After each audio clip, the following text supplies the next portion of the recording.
Let me tell you the story of how meditation changed my life.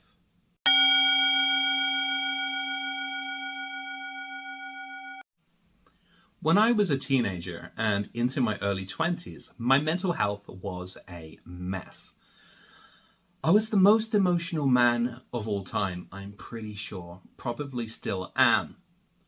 I would get emotional out of anything. For instance, I remember this one time that my ex and I went to see a classical musical festival, and there this lovely Welsh opera singer happened to sing Nessun Dorma. Nessun Dorma, and I burst into tears to the extent that all the people around me were looking at me like, what the hell's wrong with this guy? Why is he crying so much? I also had terrible social anxiety to the point that if anybody spoke to me, I would go red-faced and get palpitations. Little did I know at this time that I was suffering from borderline personality disorder, one of the most complicated and hard to treat of all mental health conditions.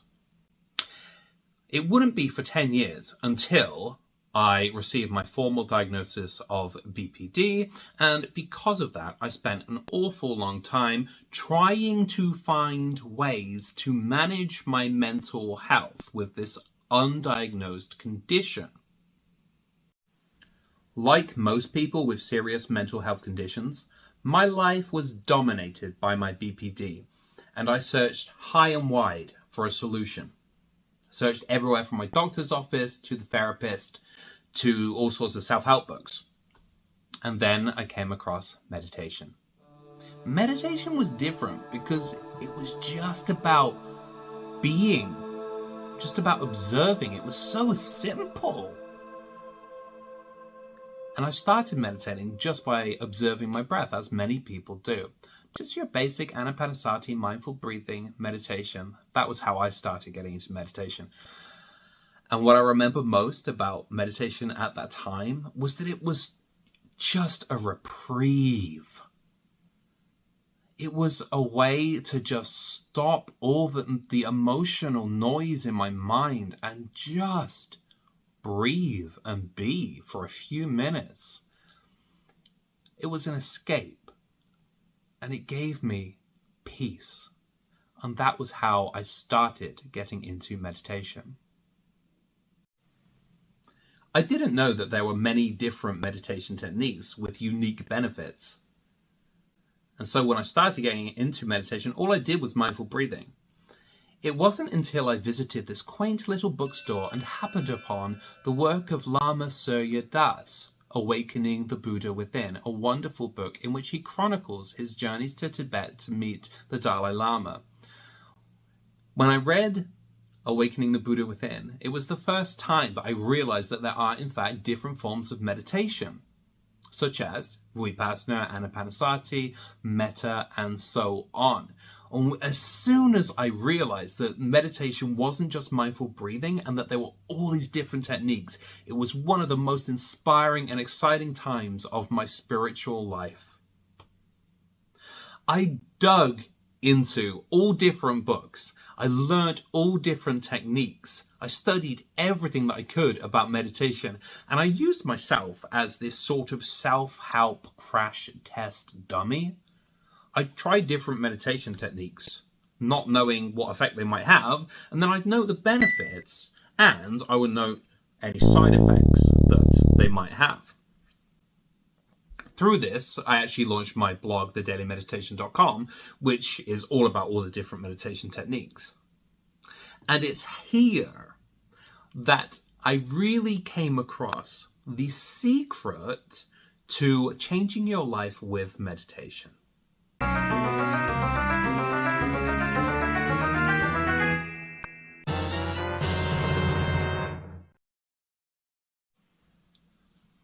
If you want to change your life with meditation, you have to go further than just mindful breathing.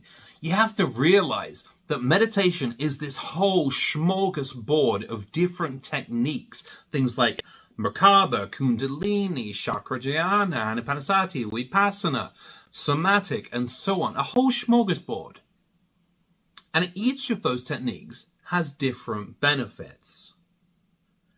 And each of them is ideal for different times in your life depending on where you are at. And the key to a truly successful, life-changing meditation practice is to know each of these techniques and the benefits that they offer so that you can prescribe the right meditation at the right time for you. Now, how do you do that? Well, in order to do that successfully, you have to get a little bit analytical. So let me tell you about how I do my meditation practice. For my own meditation practice and the practice that I do with my meditation students on thedailymeditation.com, I like to get analytical. And what I'll do is this. I'll be aware of my state of mind, my mood, and the different thoughts that I'm experiencing each day, and I'll note them down. Then I'll prescribe the best meditation technique based on where I'm currently at. So I won't do mindful breathing every day, or I won't do Vipassana every day. I'll do the meditation technique that is right for where I am currently at. A few examples to illuminate matters. Let's say that I've had a really stressful, busy day at work. I'm feeling stressed and my mind is just racing with all these thoughts because of how busy I've been. Well, if your mind is racing with busyness, then the correct solution is the opposite of busyness, which is simplicity. And that's why, in that situation, you would prescribe simple mindful breathing. The simplicity being the solution to the complexity that has been in your mind. But maybe you're going through something totally different. Maybe you've been feeling unsupported or lonely, and you're angry at other people because you feel like they don't give you enough support. Maybe that's where you're at. Well, the solution to that would be to meditate on compassion, on the support. So you would do something like loving kindness or karuna or tonglen. Again, you're noting, where's my mind at? My mind is currently judging other people for not being supportive enough and feeling lonely. Okay, what's the opposite to that? What's the solution to that? To feel connected and to recognize the compassion that other people are offering me. What's the meditation technique for that? Loving kindness, karuna, and other compassion-based methods. Or maybe you're noticing that you've got a lot of tension in your body, and this tension in your body is affecting your mood. Okay, so you need to be less reactive to the tension in your body. The correct meditation technique for that is body scan or somatic, both of which will make you less reactive to physical sensations. If you want a truly successful meditation practice, you have to be aware of where your mind is currently at. What emotion are you experiencing? What type of thoughts are you experiencing? Because thoughts are thematic. Sometimes our thoughts are judgmental of other people. Sometimes we might just be thinking about work all the time. Our thoughts are thematic. So what type of thoughts are you experiencing?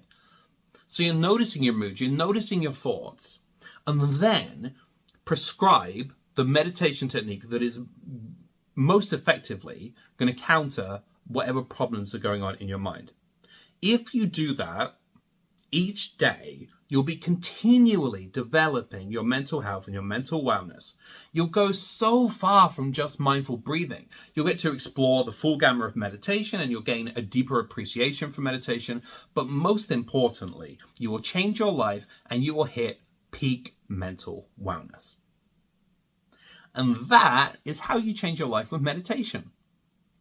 I hope you've enjoyed this and found it useful. Please leave a comment, because when you leave a comment, I feel more connected. Like, I'm just one person sitting here doing a video right now, but if you leave a comment to say, hey Paul, this was really good, thank you, then I feel like I've done some good, you know. So leave me a comment, subscribe and like this video, and I'll see you next time. Oh, and if you would like to work with me privately, book a lesson with me on thedailymeditation.com.